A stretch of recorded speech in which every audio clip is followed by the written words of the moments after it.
What's going on, everybody? What is going on? It is Friday, September 22nd, 2023, and y'all know what time it is.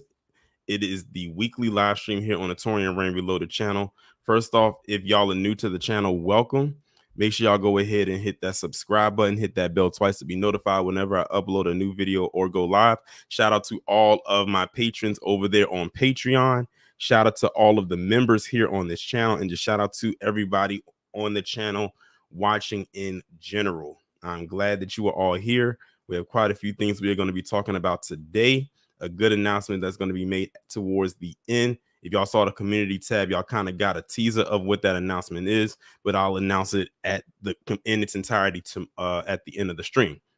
But first, let me go ahead and acknowledge those who are here so far in the chat. We have Sean from The Shy, Jay the Informant, Cool Spider, Letitia, Denise Scales, PD Chicago, Savion, Queen of Spades, Rachel Marin, Retro Gemini, Carla, Val. The Trouble Mint twins are here, and ironically, they left their comments back to back.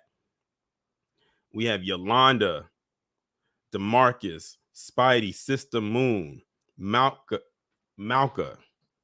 Till Dog 12, me, myself, Dewani, and Scoop 2003. That is who is here so far. I'm glad that everybody is here so far. I'm going to give it a couple more minutes, and we'll go ahead and get started. I hope everybody has had a good week. I am so glad that heat wave is done,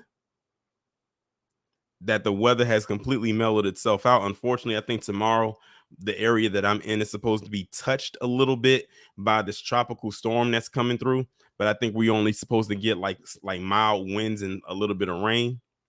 So that's what we'll be dealing with tomorrow. I think it's actually supposed to come tonight, later on tonight anyway. I'll be done with my live stream before then, but either way, that's what we're going to be dealing with. Let's see, who else do we have in here? Buzzercam H1, Gregory, Tony, Iron Will, Tracy, what's going on? Dark Titan, what's up? Tracy says she finally made a live. Well, I'm glad that you are here, and hopefully you can stay for the entire live.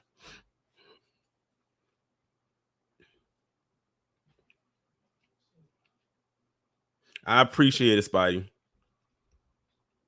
See who else do we have in here? We also have Afro Elite. Shout out to Afro. Closing in on that 10K sooner and sooner. I predict, Afro, that you are probably going to hit that 10K, I will say, by November. That's my prediction. Or sometime in the month of November. That is my prediction. But I'm glad that everybody is here. I'm glad that everybody is doing well. This is probably gonna be one of my easiest streams I'll ever do as far as live stream, like as far as weekly live streams go, because it's so it's not as technical as some of the other ones that I do, but this one's going to be fairly simple. It's going to be fairly, and I love when I can do streams that I can get through, and it's not like it has to be where it's a thing of breaking too much down. And like Auntie Sean said, this is going to be a great stream. It most definitely is. But then again, every last stream is a great stream, in my honest opinion. And by the way, if y'all are a fan of the John Wick movies, y'all are going to love The Continental. The first episode came on today.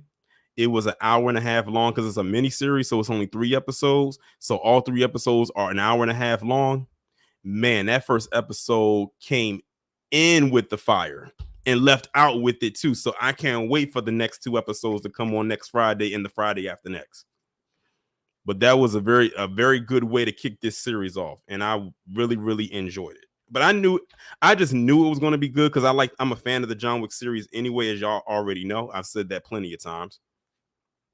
Carla said her birthday is tomorrow. Well, first off, happy early birthday. I don't know what you're going to do, but you might have to celebrate indoors.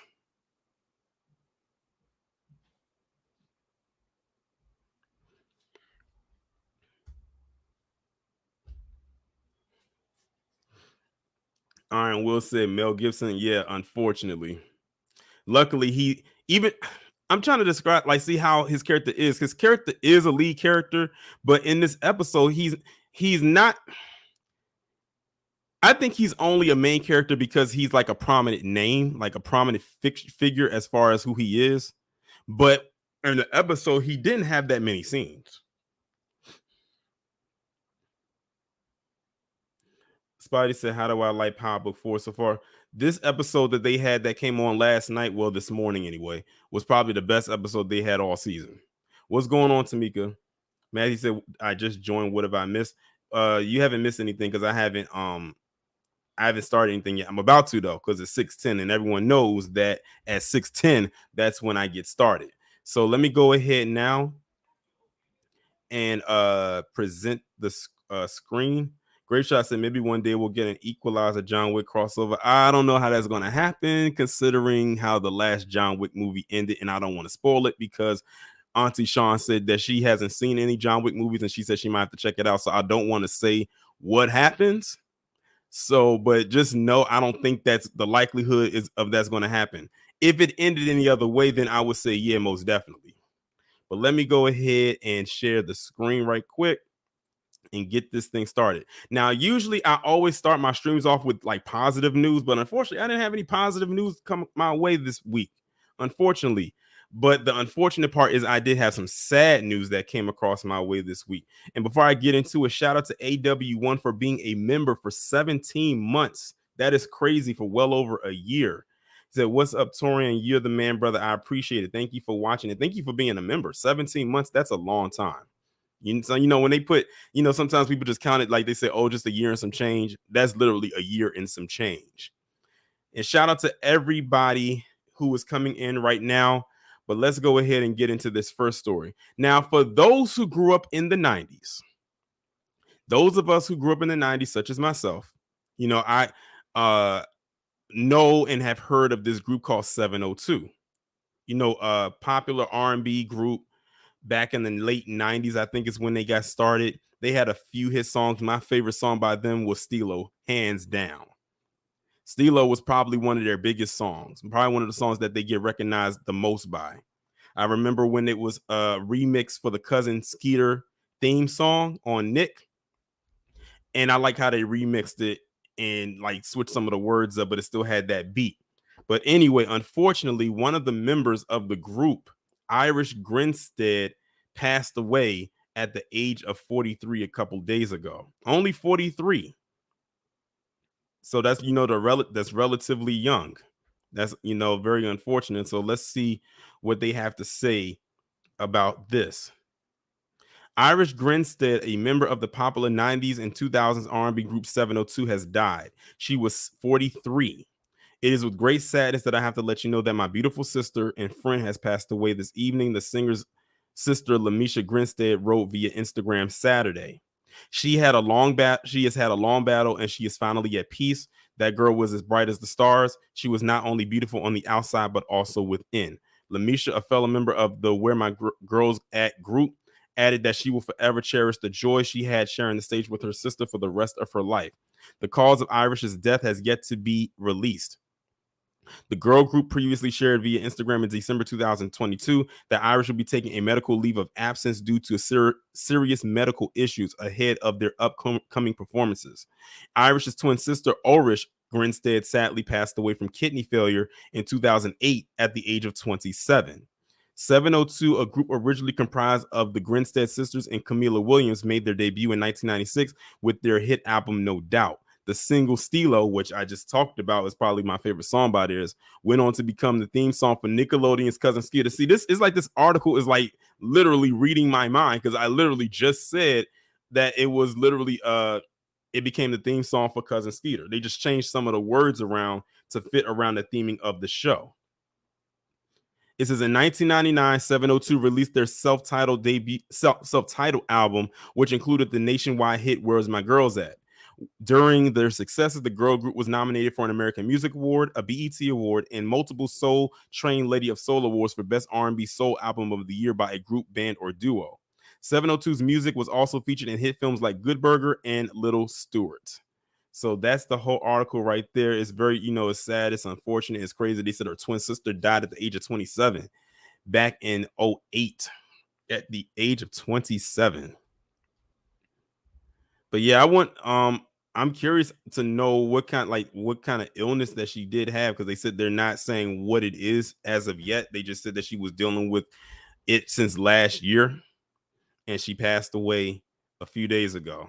But RIP to her. My condolences go out to her family, her friends, her bandmates, and anybody else that definitely that knew her. They definitely had some hit songs back in the day, like back in the 90s.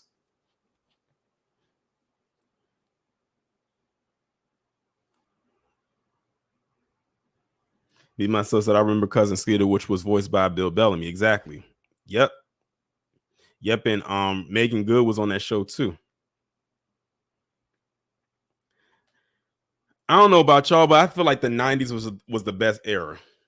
Call me biased, but I feel like the 90s was the best era. They didn't call it the golden era for nothing. Then when whoever gave it that title gave it the proper title, because everything about the 90s was just on point from the beginning of the 90s to the end of the 90s. I guess you can throw the early 2000s in there because it was that transitional period. So like when 2000 came in, you still had the 90s there, but you did see the transition happen over time. But the 90s was definitely a dope era for music, for fashion, for food, for pretty much everything, pop culture in general.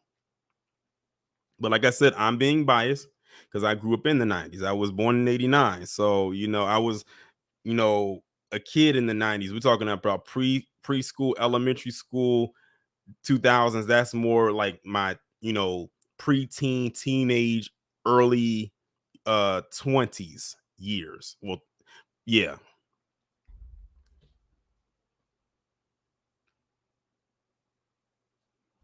But definitely RIP to this woman, and yeah, condolences to her family.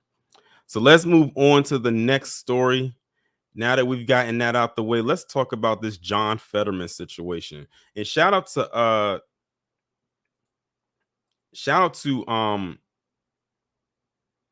Lisa Cabrera, because I think she was one of the few, if not the only person I saw talk about this. And it's a reason why I wanted to talk about this, because of something that I recently talked about uh last week. But as y'all can see, this is John Fetterman right here. He's the senator um out of Pennsylvania. And this is how he decided to show up to the Capitol.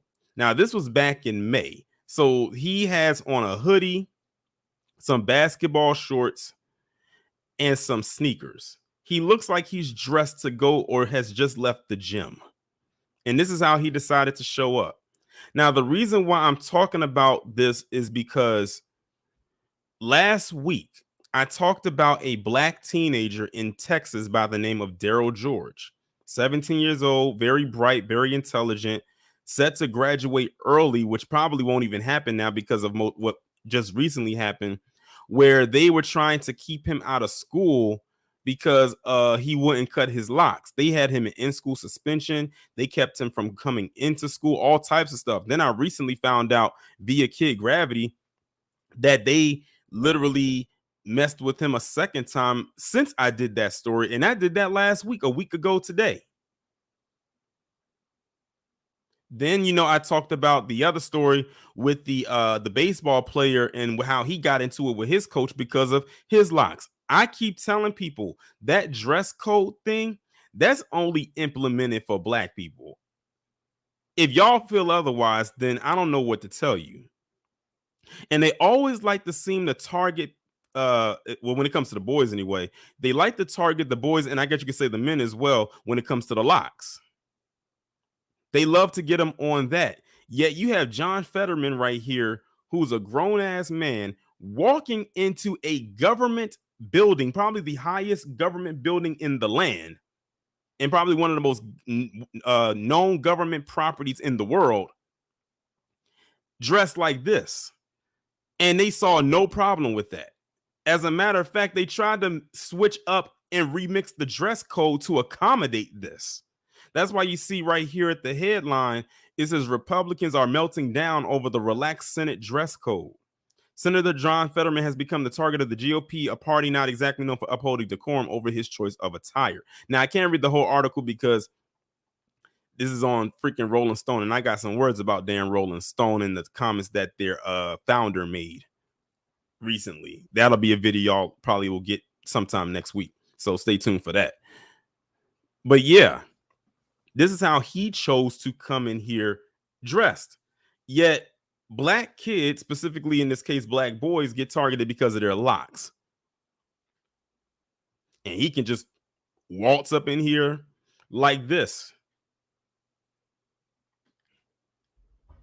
And he's supposed to be a senator, y'all. Tracy said, does John own a suit? Good question. You know, that is a good question that you asked. And the reason why, and speaking of Lisa, she right there in the chat. She spoke her right up. It's fun, Tracy. It's funny you say that because every time I've seen John Fetterman get in front of a podium to speak, I've never seen him wear a suit. Now that you bring that up, I've never seen him in a suit. Not saying he doesn't own a suit, but when he does public appearances, I never see him in a suit. So that's a very interesting thing he brought up. But I just wanted to bring this up because when it comes to black kids, they always want to target their hair and say they not abiding by a certain dress code. Yet this guy can run up in here dressed like this, supposedly, I guess, going to meet with some delegates or whoever he's supposed to be meeting with, and this is how he chooses to show up. Oh, grape shot. Let's not get ahead of ourselves. I definitely got some things to talk about when it comes to that person. She's actually 2 stories away, so we ain't too far off from that. But yeah, that's all I had to say about him. I can't read much more into it because again, freaking Rolling Stone put it about on a paywall. I ain't paying for nothing attached to Rolling Stone. So there's that right there. So let's go ahead now and get into this story right here. Again, this is a story that I was gonna make into a regular video, but I said, nah, let me go ahead and throw it into the live stream. And this was reported on September 14, 2023 out of Iowa, where there's a population of probably less than 1% of black people living there. It says Iowa police officer shot and killed Wednesday night, suspect arrested in southern Minnesota. That's crazy. I don't know how far Iowa is from Minnesota, but the fact that they caught him in another state says a lot. I want to know, where are the Blue Lives Matter people at? Especially since I'm looking at this picture, because the person that he took out, this cop right here, he's standing behind, or should I say in front of, the Blue Lives Matter flag. So I'm curious, but let's see what it says right here. In Algona, Iowa, police officer is dead after being shot and killed by a man he was trying to arrest Wednesday night, according to law enforcement officials who spoke during a news conference Thursday morning. Officer Kevin Cram, age 33, of the Algona Police Department, was shot just before 8 p.m. in the city of Algona. The man suspected of shooting him is 43-year-old Kyle Ricke. Reportedly had an active arrest warrant for harassment charges out of Palo County, Iowa. He now faces first-degree murder charges. A news release from the Iowa Police Department of Public Safety said Officer Cram located Ricke in the 1100 block of South Minnesota Street and told him he was under arrest. It was then that Ricke shot Officer Cram, who later died at the hospital. Officials say his autopsy will be completed at a later date. The criminal complaint states that Rick used a handgun to shoot and kill Officer Cram. The complaint adds that after shooting the officer, Rick yelled "too late, MFer," and said, "I did it because I'm tired of this ish." Rick is in Brown County Jail in Minnesota and will be extradited to face murder charges in Kossuth County, Iowa at a later date. Cram was a 10-year law enforcement veteran serving the Norris Springs Police Department from 2013 to 2015 and the Algona Police Department from 2015 to 2023. So this is another case of another PC individual taking out a cop, and I don't hear the usual suspects talking about it. And we can pretty much guess why.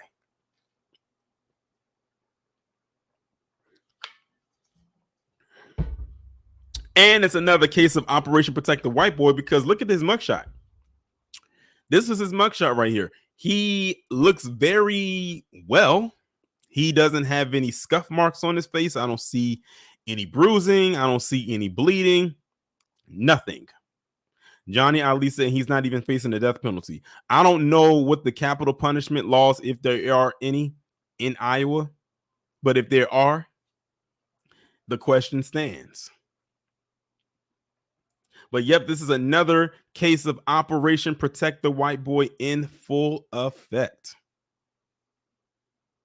DSM Sinister said he was extradited yesterday. The arraignment was yesterday as well. Cool. And DSM Sinister says that Iowa does not have the death penalty. It was abolished in 1964. So there you go. The most he can get is life without parole. So that answers your question, Johnny. That answers your question, or your statement, rather. Sean said he looks like he's at the spa. PD said he ain't getting the ozone treatment. He damn sure ain't. Man, come on now. How long have we been at this? How many years? We already know how the game goes.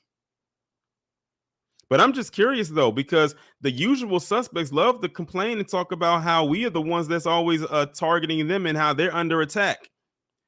Well, between stories like this and the new criminal class that's coming in, and by the way, y'all better stay locked in and make sure y'all have y'all notifications on, because I have so many videos coming up about the south of the Bordarian and the across the ponders. Y'all know I got I like to get titles and labels and whatnot.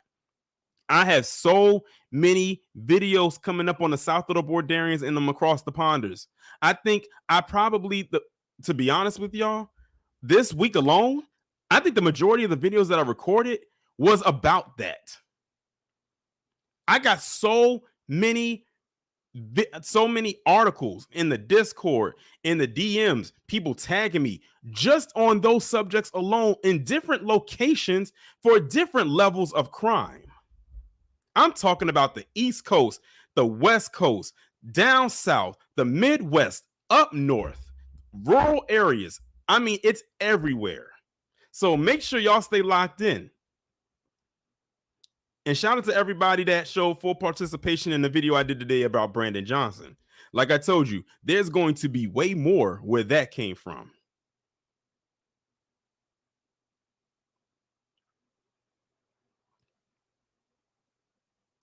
Scoop said the notifications are coming late. I don't know why. Okay, so here's a trick I'm going to tell y'all. So y'all know that I always upload my videos in a Premiere style. This is what I want y'all to do. If y'all have the bell on, like y'all click the subscribe button and the bell is clicked, another thing that you can do is when you make sure that is on, in the bottom right corner of the Premiere window, it's a caption right there. I guess you can call it a caption, and it says notify me. Click that as well, just for good measure. And I can almost guarantee you that the notification is going to come in.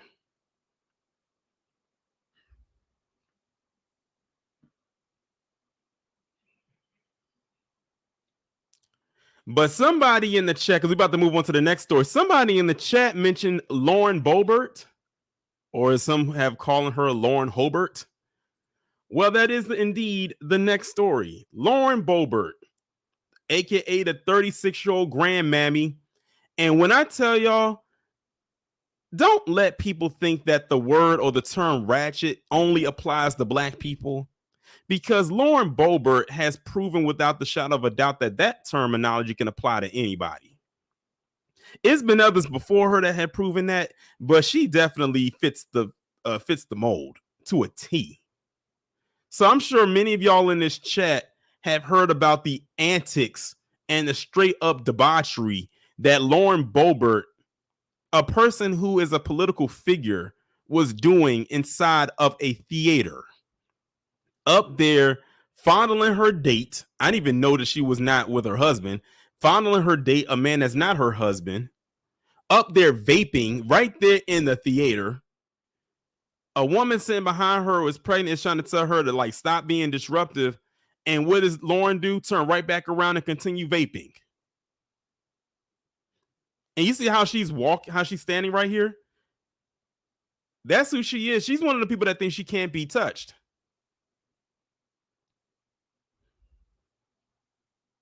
She is one of those women that think she cannot be touched. And in case y'all don't know who Lauren Boebert is, she's also the woman that Marjorie Taylor Greene said she called her a B. If y'all remember, I talked about that like a few weeks ago when it first happened. Marjorie Taylor Greene, another basket case, who called her a B. Like they literally probably would have thrown hands. I don't know. I asked somebody in another stream. I said, who do y'all think would win in the fight between Lauren Boebert and Marjorie Taylor Greene? People said, have y'all seen Marjorie Taylor Greene's face?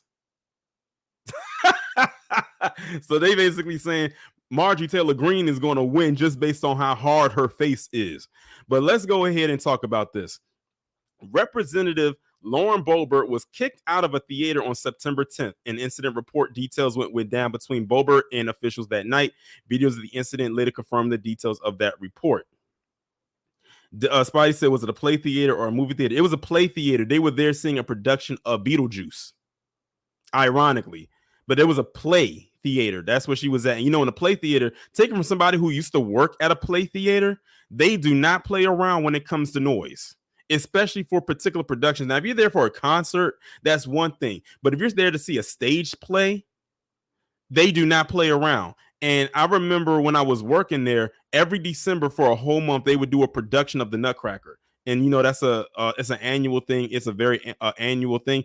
That's when the rules of that theater was enforced heavily. I mean, it was enforced heavy. And it's one thing that you didn't want to happen during that production is for the office to get a call from the patrons about something going on. Or an email, should I say, because some of them love the email. But yeah, she was at a play theater.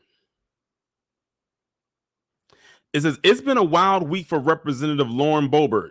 Police and security booted the Republican Congresswoman and her date from a packed Bull Theater on September 10th during a performance of Beetlejuice in Denver.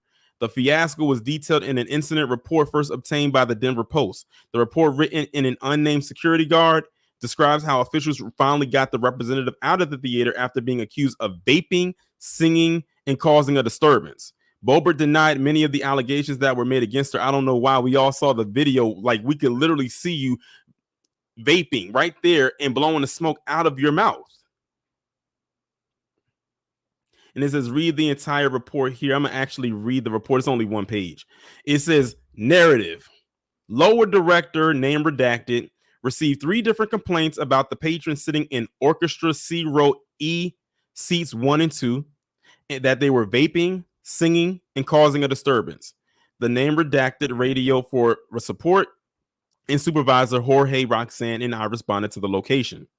The patrons were not at their seats when we arrived, and we waited until they returned. Once the patrons returned, I informed them that our usher team had noticed vaping and also that they were causing a disturbance for the area with noise, singing, using their cell phone, and that they need to be respectful to their neighbors. Since there was already multiple complaints, I informed the patrons that if there was another issue that they would be asked to leave. The patrons were argumentative, saying that they were in concert with everyone around them. I again informed them that it was a group experience and that they would be asked to leave if they continued. About 5 minutes into Act 2, name redacted radios that there has been another complaint about the patrons being loud and at the time were recording. I informed security manager that the patrons were going to be asked to leave, and he accompanied me to the lower B vestibule. Name redacted, contacted DPD and directed to the location, but DPD took some time, so we meet them in the lobby. I entered the house and told the patrons that I needed to speak to them outside of the theater. Supervisor was inside the house and observing and accompanied me while I spoke to the patrons. They told me they would not leave. I told them they need to leave the theater, and if they do not, they will be considered trespassing. The patrons that said they would not leave, I told them I was going to get the Denver police. They said go get them. Do y'all hear this? Now this is Lauren Boebert and her date. Is probably more Lauren anyway. Just flexing right there in the middle of the lobby saying what she's not going to do. I keep telling y'all, ratchet does not come with a color. It just don't. I walked into the vestibule and radio for support. The officer is on their way. The patron left the theater on their own.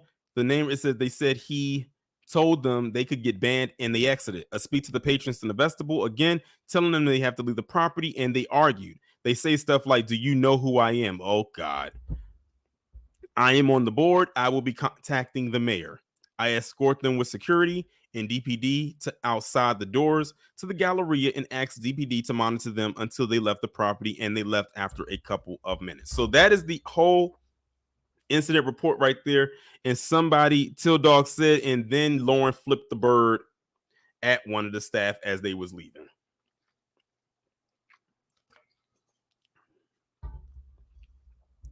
The rest of the article says, although Boebert and her theater date are not named in the report, the Congresswoman later identified herself on X. The allegation in the report, or formerly known as Twitter, the allegations in the report were later confirmed by a video obtained and released by 9 News. The video also revealed questionable behavior not found in the report, including clips of the representative appearing to be groped in the theater. Officials announced Tuesday that Boebert would not be charged for violating Colorado law over her actions. Operation Protect the White Woman in full effect. Y'all see what it says? Officials announced Tuesday that Boebert would not be charged for violating Colorado law over her actions. She violated Colorado law and she still won't get charged for what she did. And mind you, the woman that was sitting behind Lauren, who was telling her to stop, was pregnant and she didn't care.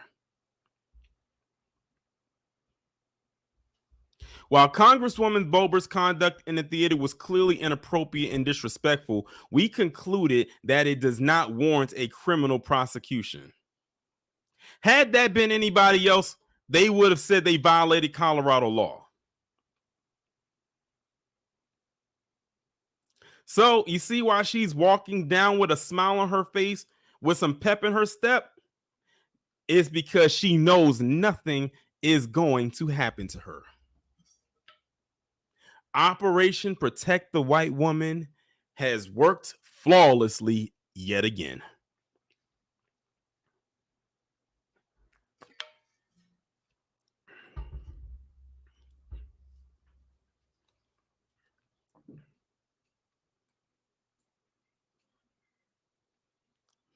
But for those of y'all who had just got introduced to Lauren Boebert today, this is who she is on a regular basis. Like what she did in that theater, that's not a one-off. She's done stuff like this before and she knows it. Everybody knows it.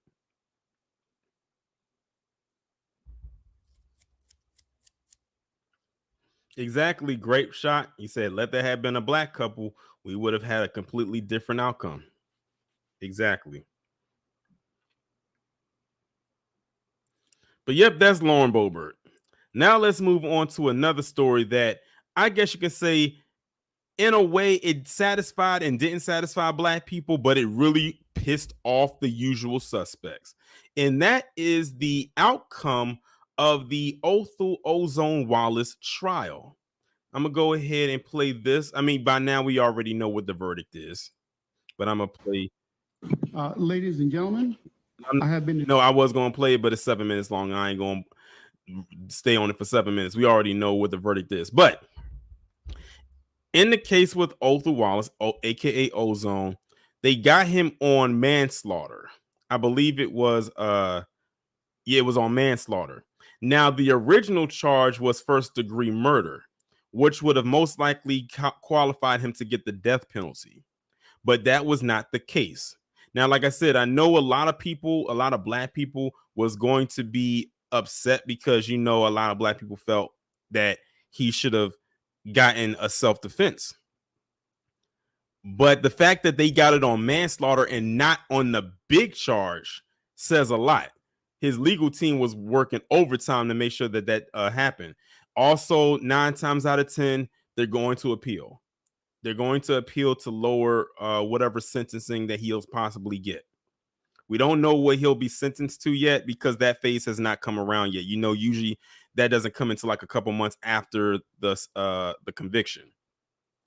But the usual suspects were pissed the hell off, especially that in wokeness page that I've talked to y'all about in the past. They were so riled up at what this was. Then, of course, I'm like, oh, now y'all know how it feels. I mean, at least in the cases with a lot of the cops that we've had to deal with, over the years, they can walk away completely from what they did. But see, when it comes to them, they'll say, "Oh, it was self-defense. Oh, the person should have complied." I don't have to go through the whole thing. We've heard it all before. But when it comes to us, it's a different story. Remember, they felt like Derek Chauvin should not have gone to jail for what he did to George Floyd. Many of them to this day still feel that way.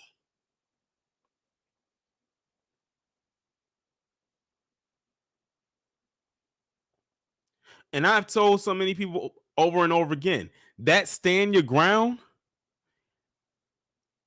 rarely, if ever, works for black people. We've seen so many cases with black people who use stand your ground or tried to use it, especially in Florida, where I first learned about it because of what happened with Trayvon Martin and George Zimmerman. And it hardly ever works. At least not into its entirety. But they felt some type of way that that Derek Chauvin is in jail right now. The ones who, even though they weren't cops, the ones who did what they did to Ahmaud Arbery, some of them feel some type of way was going on with them.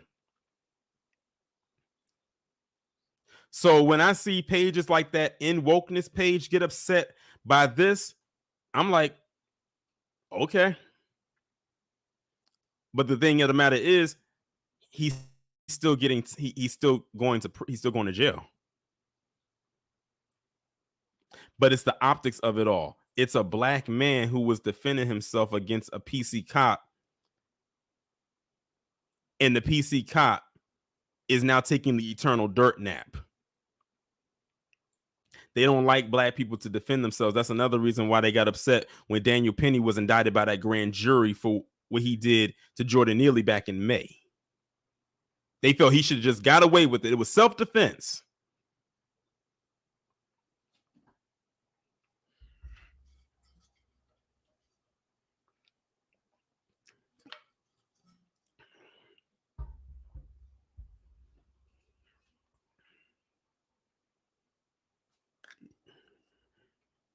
So, yep, there it is. Like I said, I don't have to really go through all of this because this is something that many of us have been talking about before. This is a story that myself, Afro Elite, Y2 Kenyan, ZZ, and so many more have been talking about for over a year. So if y'all been following us, we would do like live streams on each other's channels, and we would talk about this leading up until the trial, which was over the last couple of weeks.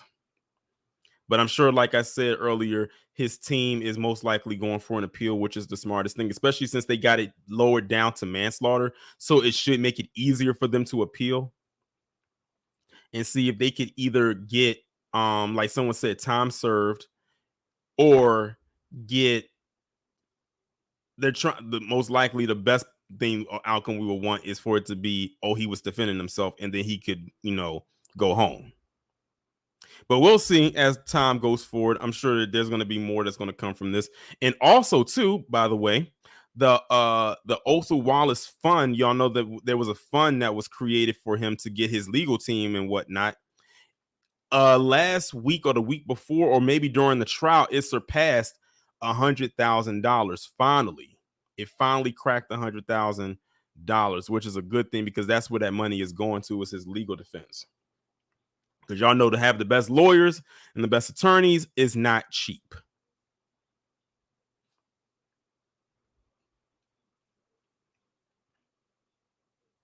TJ said, can I get a quick recap on this? Oh, okay, let me see. The best way I can say it in under a minute. So basically back oh well, you know what? The recap is kind of right here. It says Wallace, who shot and killed Daytona Beach police officer Jason Rayner in 2021. It says he was convicted of manslaughter, a lesser charge than what they wanted. I knew they was going to get it on the first degree because he did. To say first degree means that he premeditated it. He didn't know this dude from a can of paint. But basically, what happened was, that cop Jason Rayner, who was a PC cop, had a very questionable, shaky record, if you ask me. Pulled up on Ozone or Otha Wallace, tried to hem him up, like they usually do, and tried to get him on something that wasn't even there. And then one thing led to another, and now Jason Rayner is he's somewhere that's not in the physical existence of other human beings. Like I said, it's kind of hard to even put into layman terms because it's so much. You would probably have to go and look at one of my live stream playbacks where we were talking about that to get the full scope of this case.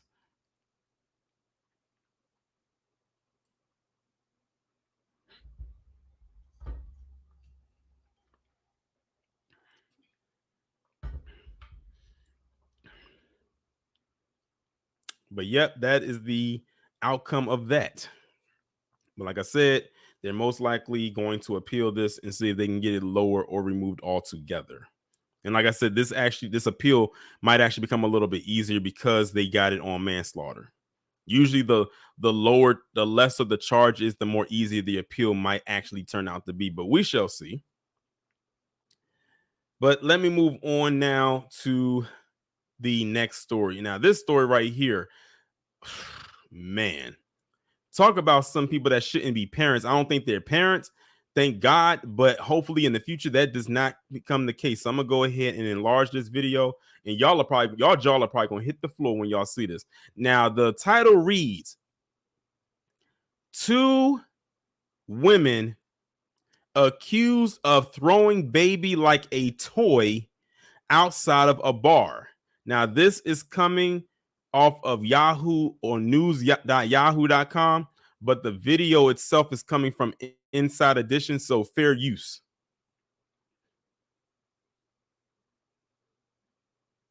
Scene outside a bar. The time, 1 a.m. The place, Daytona Beach. Hey, quit filming my baby. Watch as a woman wearing a thong bikini is seen on surveillance tape holding a baby and taking a swing at a woman, recording her on a cell phone. Her friend, also in a skimpy bikini, steps in front and attempts to block the crowd.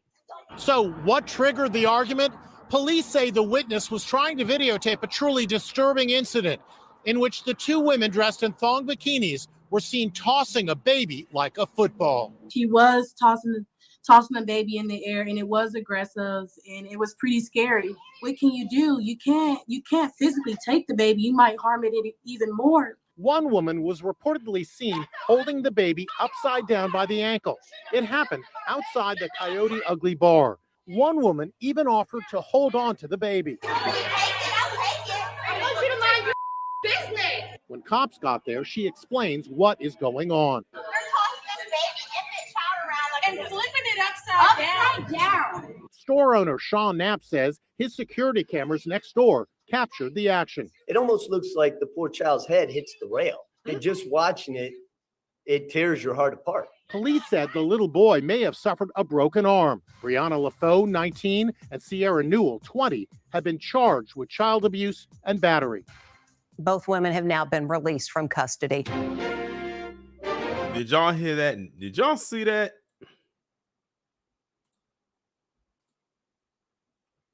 Hold on, y'all. Did y'all see that? Did y'all hear that? That is insane. So y'all actually saw this woman right here. Let me enlarge it again. Y'all saw this woman right here. She's holding a baby, and in the clip, she's throwing the baby up and down in the air. And then when the woman complains about her stop tossing her baby up in the air, she gets mad at her and she goes over and smacks her. This woman right here. Right here. She walks up and smacks the phone out of her hand. And then that's when a woman comes around and she wants to fight her. But she probably doesn't want to fight her so much for the simple fact that she's holding a baby in her hand. And then look at how she's holding the baby. Like, I didn't even notice it until they pointed it out later in the video that the baby looks like, at first I thought the baby hit its head on the rail because of the way she's holding the child. And then they said the baby might have suffered a broken arm. And it doesn't take long for a baby, especially one that is an infant like that, because their bones aren't completely developed. So it doesn't take much for them to get injured. Remember what I was telling y'all about how Ratchet doesn't have a color? And we was talking about Lauren Boebert. You're looking at two women right here again. Two PC women right here who are Ratchet. And I was sitting here saying to myself, I hope that that's not her child. But she literally, I'm not sure which one it was. Probably, I think it was the blonde one that said that it was her child. Now, many of y'all probably didn't even hear about this story.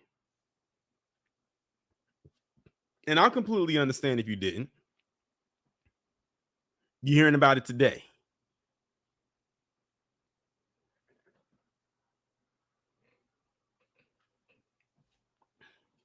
That is insane. And that one woman, she was right here. Hold on, where is she at? This woman right here was saying, give me the baby. Let me hold the child. If you're going to fight, give me the child so the child is not. She was actually looking out for this woman's child. And what did she tell her to do? I want you to mind your effing business.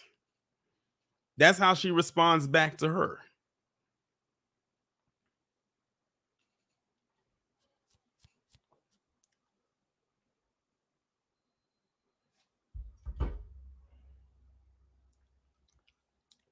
Young and dumb. Young and freaking dumb.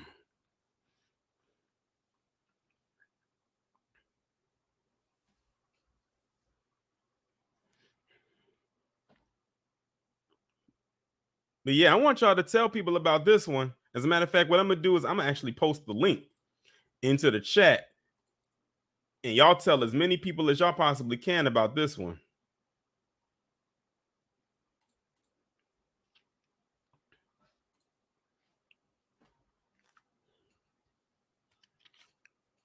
That was insane. That was wild. And they try to tell us how to raise our children. You better make sure your home is clean before you try to tell anybody else about this. That's all I'm gonna say. But that's that story right here. Now, the last three things I'm gonna talk about are all video based. The first thing I'm gonna talk about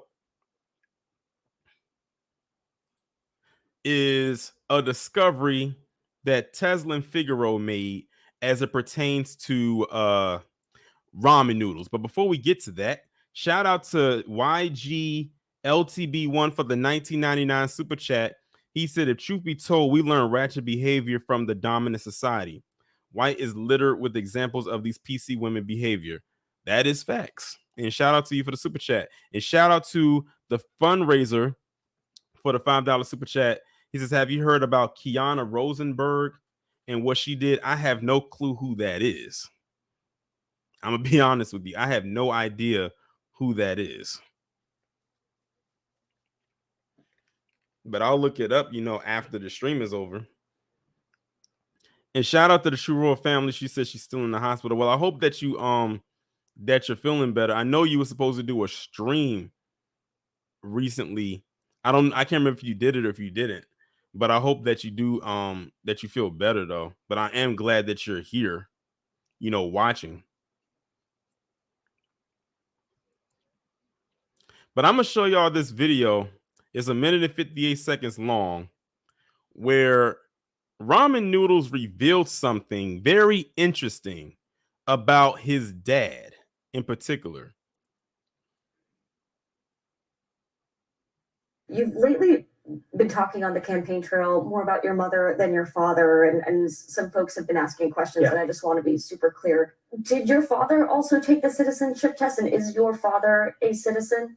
He did not, and that's a choice that he has made for familial reasons, but my mother did. Your father is not a citizen of the United States? He's not.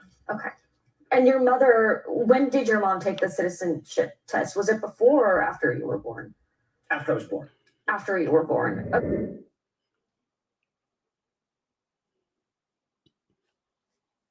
Affirmative action was part of it. There was a broader set of policies designed to help Black Americans, I think have been disastrous for Black Americans and all Americans. Well, sir, it wasn't disastrous for you. And what Charlamagne is saying is your parents benefited from it. They did not. I mean, as a point of fact, that's false. Indian Americans do not benefit from affirmative action. No, that's not as a point of fact. No, that's not as a point of fact, because without the liberties that Black folks have fought for, which has basically immigrants have been able to prosper in this country because of that. But we're not going to go there. Let's just say they benefited from being able to have the freedoms that Black people fought for. That's the bottom line. And then in turn, it benefited you. And then your answer a moment ago was, well, let's not talk about stuff in our past. See, once it benefited you, you were able, you moved on. My grandparents lived in a colonial society. Britain colonized where my grandparents lived as well. But I think that I don't do well by seeing myself as a victim of the white man, because actually Great Britain happened to have colonized where my grandparents were actually colonized. That's moving the goalpost. I think what benefited your parents when they got here. That's right. What benefited all of us is the fact that we have a free country where anybody is free to achieve what they want. I don't know what they came to this country with not a lot of money. What benefited them was hard work and dedication. My dad. Okay, so y'all just heard it right there. So shout out to Teslin again, because she's been on Ramen Noodle's neck ever since this debate conversation that they had when she was on the Breakfast Club back in June. And she's been on his head ever since. And she pretty much cracked Pandora's box open with this interview right here. Because if you've noticed, they've been doing a lot of digging on Ramen Noodles ever since. Now, this is September 21st, 2023. That interview he did on the Breakfast Club was on June 30th, 2023. And what was revealed in this right here was that his dad has not only not taken the citizenship test, but he's also not an American citizen. Shout out, and before I go any further, let me acknowledge these two super chats that came in. Shout out to D for the 1999 super chat. He says, FYI, when it comes to crazy behavior, sisters have nothing on PC. Appreciate you. And shout out to English Overstreet for the $49.99 super chat and member of the channel. This is much respect, Torian, for your consistent hard work. I definitely appreciate it. So, like I said, his dad did not take the citizenship test. The same test that the same civics and citizenship test, whatever you want to call it, that he's saying natural born Americans have to take, or Phil has to take. His dad did not take it. His mother took it, but she took it after Vivek was born, not when she got here, but after he was born.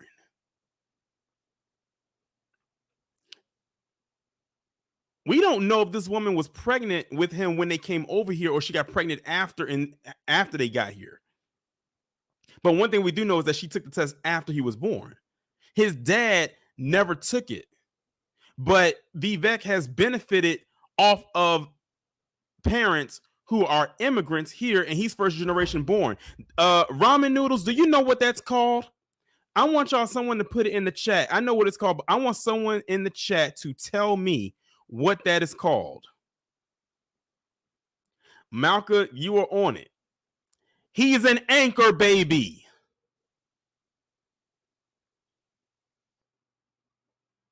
Ramen noodles is an anchor baby.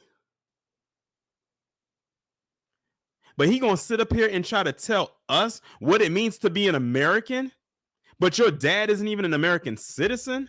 He didn't take the citizen's test? Your mother took the test after you were born? You're an anchor baby. You have no room to talk about what it is to be an American citizen.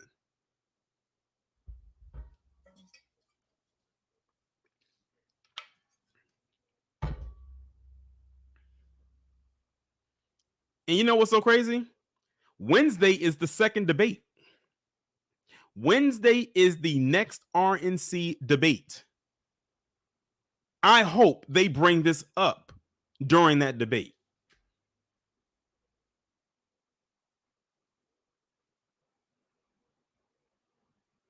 He's going to sit up here and tell us as Black Americans, those who come from the soil, what it is to be an American citizen. And he's only an American citizen by birth.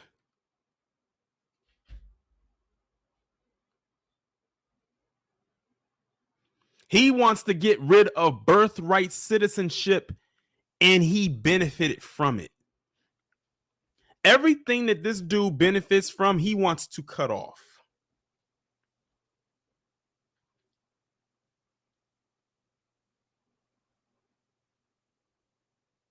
And like Lorette said, an anchor baby who did not vote until the 2016 election, when the 2020 election. I'm sorry, I went too far back. The 2020 election to try to re-elect 45 when he faced off against Joe Biden. I don't really count that libertarian one that he did back in his collegiate years. I don't count that one. And when you look at the videos from back then, he's always been like this.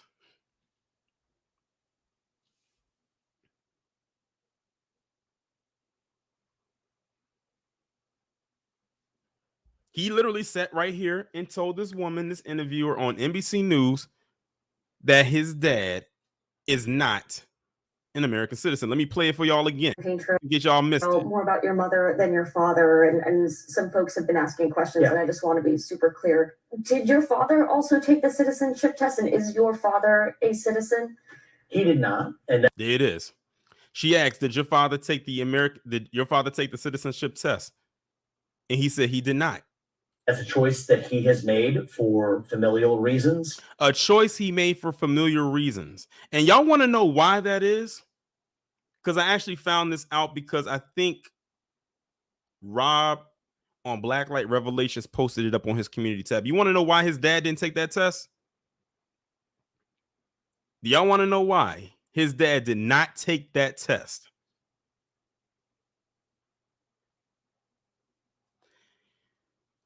Ramen Noodle's dad did not take that citizenship test because India does not allow dual citizenship. You can only be a citizen of either India or one other place. His dad wanted to have dual citizenship and India would not allow it. There it is. India does not allow dual citizenship with other nations. If his dad took that citizenship test, he would have to become now an American citizen and completely not be considered a citizen of India anymore.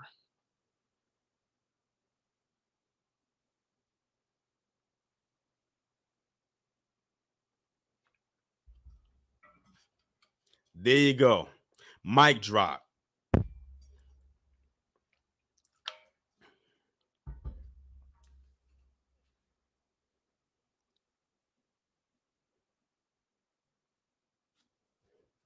His mother took it though. But like I said, she took it after he was born. But my mother did. Your father is not a citizen of the United States. He's not. There it is. She asks, your father is not a citizen of the United States. He is not. So wouldn't that mean that he was over here illegally? Inquiring minds want to know.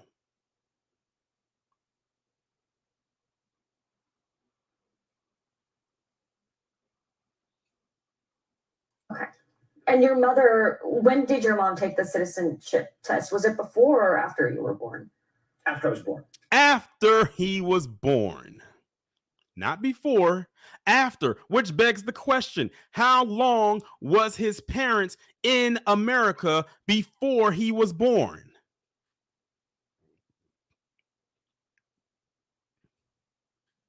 Because he's 38. Ramen Noodles is 38. I think he turned 38 this year. He's 4 years older than me. So let's do the math. He was born in 1985.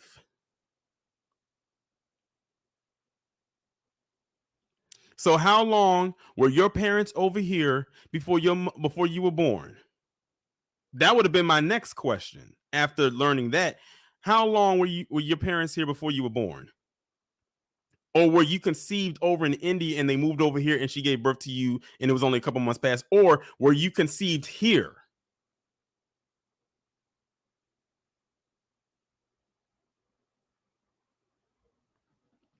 I told people they would get trashed by the people who asked they kissed the most. So this is like the second time. If y'all remember, I had talked about him a couple weeks ago when that reporter also attached to an NBC affiliate, I think that was MSNBC, had grilled him. And Ramen Noodles got out of his element. He looked like he wanted to fight. He wasn't doing all that smiling like he usually does, showing all 32 teeth.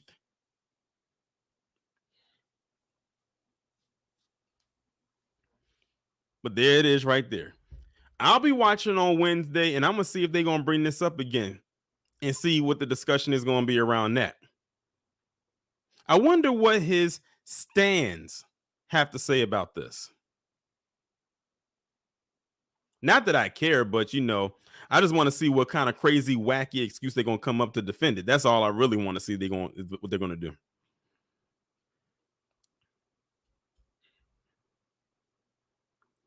But let's move on to the next thing. Now, this one's going to put a smile on a lot of people's faces. In case y'all don't know, there was some kind of function at Howard University at the Root Institute, the Root of all places, where they was where you had them discussing certain things. I don't know what they were discussing, but what stuck out to me were these two women, and I'm gonna play it because the video is split into two, and I'm gonna play both of them. Checked, and I mean thoroughly checked, the people on this stage to the point where I think one of them got up and walked off. Like they wasn't about to let them get a word in because they tired. But it's also going to set or put something else into motion as well from what occurred right here. But it's not just about lineage-based reparations. We have other problems. You're asking us for our vote. We need an anti-Black crime bill. We have just witnessed in Jacksonville a white supremacist shoot down 3 people for the sake, just simply because they were Black. Subsequent to that, there was another thwarted attempt at a church, right, that was thankfully thwarted, where they wanted to kill Black people in a church. This is literally our life and our world. Within the past 30 days, then up in the Cape, up in Massachusetts, we got young white supremacists sitting up there trying to drown a teenage Black boy. That video will be coming tomorrow. And yelling George Floyd. So we have a real problem. The DNC needs to give us an anti-Black criminal bill. It's extremely serious. Let's reel it back. Let's take it back to Buffalo. Everybody's being shot in Buffalo. No, hold on. In Buffalo, we died. We died in Buffalo, but we got an anti-Semitism bill. What is the DNC doing about anti-blackness in this country? What are you doing about it? Good question. No, I just laid it down. What are we doing? We need to do something about lineage-based reparations. If we need to do something about anti-black crime, you are the DNC. You have the power of the DNC. We don't see it. Joe Biden said he had our back, but what we're seeing is that he's stabbing us in the back. Thank you. Respectfully. Respectfully disagree with you. I respectfully. Well, you need to respectfully go to the drawing board and look at the current events. I didn't mean to cut it off right there, but did you hear what he said? When she ended it off respectfully, and he came back and said, I respectfully disagree. That means for the last minute and a half that she went in on them, even when they were interrupting her, they didn't hear anything she said. It went in one ear and out the other, like a flow stream of water. I'm going to tell y'all something right now. A couple days ago, my unaffiliated card came in the mail. I was so glad to get that. That was one of the best pieces of mail I got this month. My unaffiliated card came in the mail this week. And it was a pleasure to open up that envelope and see that card. I'm going to just leave it right there. Respectfully disagree with you. I respectfully. Well, you need to respectfully go to the drawing board and look at the current events. Look at what's going down in the national media. We're getting killed. Well, and listen, man, they're drowning. I know that. The case 2 weeks ago. I know that. You want to drown a teenager in a white supremacist, a young one too. They're being breeded. You want to get them drowned for everybody's trying to act like anti-blackness doesn't exist. And on top of that, right here on this university, the Freedmen Center, we're talking about the Freedmen. We're talking about the descendants of U.S. chattel slavery, known as Freedmen and the Negro. When is the DNC going to do something for the Negro? Then that's the end of the first video. Laurette said, what is an unaffiliated card? Or what does my unaffiliated card? That means that independent. I have no allegiance to either party. Not to the Democrats, not to the Republicans, left, right, conservative, liberal, however you want to put it. I have no allegiance to either one. And that was a conscious decision that I had been sitting on for a long time that I finally made. I made the decision a couple weeks ago, and the card came in the mail a couple days ago.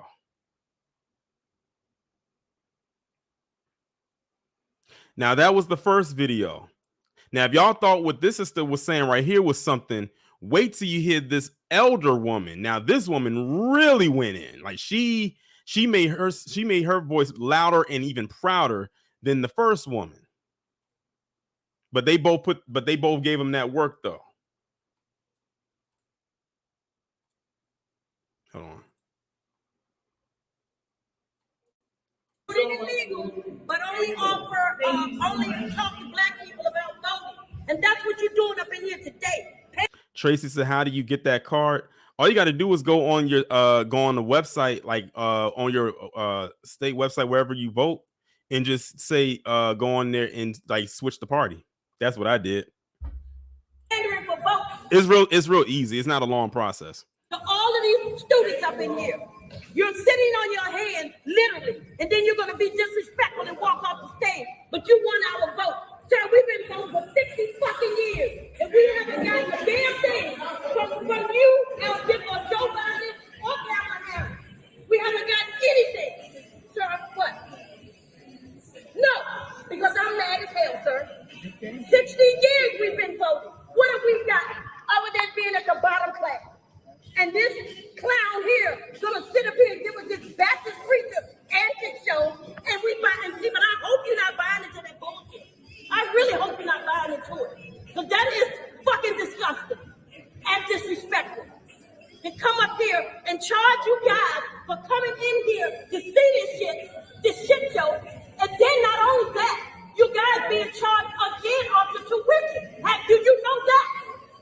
pretty sure you don't.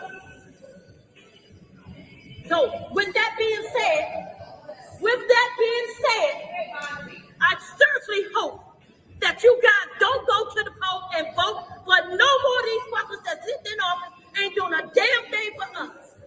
But these legals getting $7,000 in DHS. Did you know that? They getting $7,000 a month. Food stamps, vouchers, e-bikes, scooters. They taking jobs away from us. Y'all sitting in here in college paying all this high-ass tuition and probably won't even be able to get a damn job when you graduate. Because guess what else? They haven't told y'all. The certification attached to your degrees, you're going to need certifications to go with those degrees. And if you haven't checked into that before you started school, when you go for a job, they're going to tell you that shit when it's over. So now I said my piece. I came to state my point and state my piece, and I've done that. I've done that. No, please not you. Please. I like how she ended it. She said, "Oh, please not you." I like how she ended that. Man, that woman came with fire. She came up in there like the phoenix, rose from the ashes, was reborn again, and came back with even more flames. Now, the point of both of these videos is that a lot of people will have you to believe that a lot of black people are just hanging off of the Democrats' every word. And what makes this interesting even too is that they keep telling people that black women in particular are the backbone of the Democratic Party. And what I liked even more with the optics is that you had a younger black woman and an elder black woman. I don't want to say older because she definitely got the title of elder for me for this. Those are the demographics the Democratic Party likes to cater to the most. And you had two in one event bring smoke and fire their way. By the way, the event wasn't free. In case y'all didn't know, the event was not free. They had to pay for this. Imagine that. They had to pay for this, which is probably why it wasn't that many people in there. But they automatically came in there and thought they was going to do the typical Democratic lullaby and everything was going to be okay. They was not expecting that. The first woman, she basically was like the warm-up for the second woman. This woman came with so much fire and passion that she made both of them get off of that stage and walk off, and they cut the music on her. How disrespectful. And what they didn't like probably is you see this young black woman right here who looks like she could be young enough to be this woman's granddaughter. Look at how she's looking at her. She's hanging off her every word because she's making sure that everything is sinking in. I don't think she took her eyes off of her one time. I don't think her eyes even went back to the stage. She was literally like hanging off of every word this woman was saying. But like I tell you, they will have you to believe that every black person just is in love with them. This video and the previous video, and there's so many others out there, will prove otherwise. And next year in November, it's going to be proven otherwise yet again.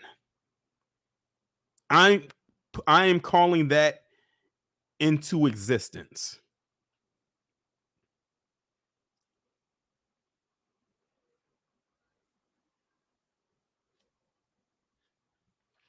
Like, she hit them with all kinds of facts. I think the part that probably hit the most was when she was talking about the immigrants getting that $7,000 a month and the food stamps and all the types of stuff like that. She's not lying. Like, we heard the most recent stuff, like over 400,000 Venezuelans. I want y'all to think about how big of a number that is. Over 400,000. I think the number was 472,000 to be exact, and counting, are either coming in here or are already here. That is a lot of people, even for a relatively big state.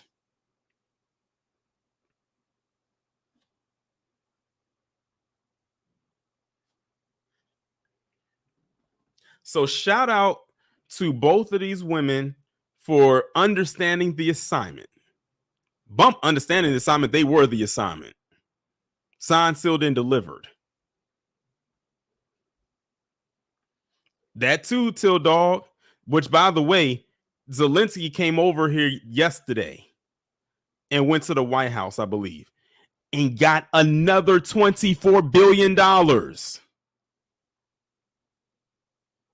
I saw it when I was doing cardio at the gym yesterday. It was on the TV. I was like, oh my God, again? That's why I said that nation has literally become the welfare empress of the world, not the welfare queen, the welfare empress of the world. And I'm going to stand on that one.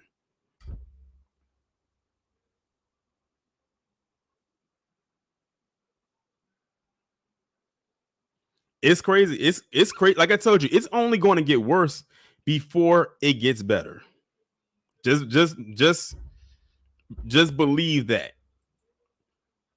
Now, the last thing I'm going to show y'all is a preview of what's to come tomorrow. Now, I posted up on my community tab that I was going to be doing a I guess you can say another live stream type video.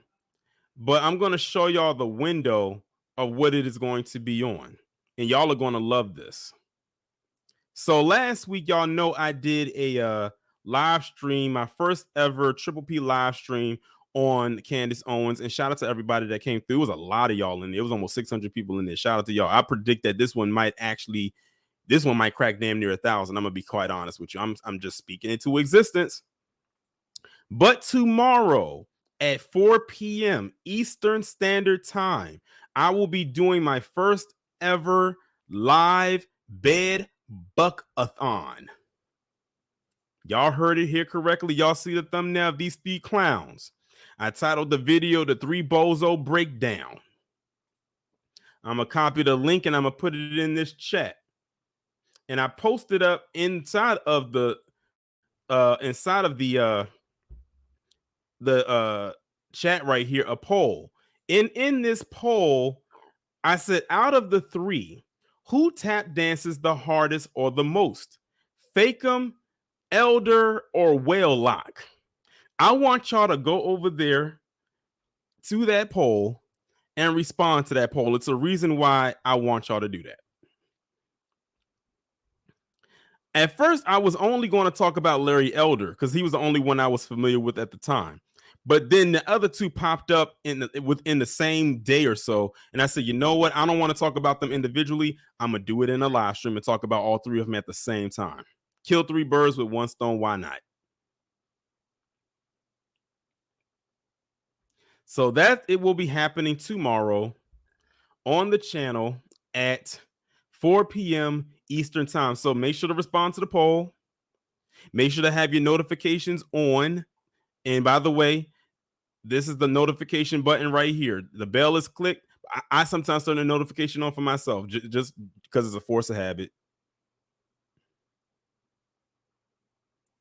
And we gonna go in.